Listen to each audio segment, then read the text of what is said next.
আর ইফতার পার্টির জন্য তো পাকোড়াও বানাবো, তাই পাকোড়ার জন্য এই যে এখানে ক্যারট চিকন চিকন করে ক্যারট কেটে নিছি। আর এটা হচ্ছে কি বলেন তো দেখি বন্ধুরা,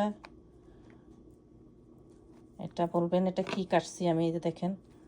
তো এটা আমি বলবো এটা কি। আর এই যে এখানে ক্যাবেজ, এটা তো সবাই চেনে, এটাও দিব। ক্যাবেজ কেটে নিছি আর আলুকে কুটে পরিষ্কার করে ধুয়ে নিছি।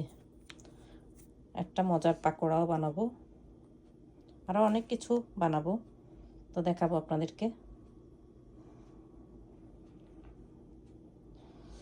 এই যে পাকোড়াগুলো ভালো করে মিক্স করে ফেলছি বন্ধুরা, দেখেন।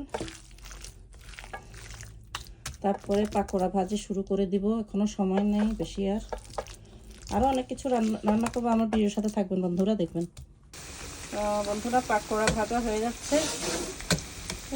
বিরিয়ানির জন্য এই যে চাউল নিচ্ছি, চাউলগুলো ধুয়ে নিচ্ছি ভালো করে। Beef with chicken biryani, beef দিব আবার চিকেনও দিব, গরু মাংস আর মুরগি একসাথেই দিব, দিয়ে একটা বিরিয়ানি রান্না করব ইফতারের জন্য, ইফতার পার্টির জন্য। এই দেখুন বন্ধুরা পাকোড়াগুলো হয়ে গেল, সব পাকোড়া ভাজি করে ফেলছি।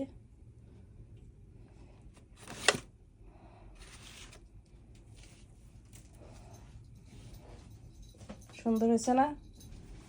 আরও অনেক আইটেম আছে, এগুলো বানাবো।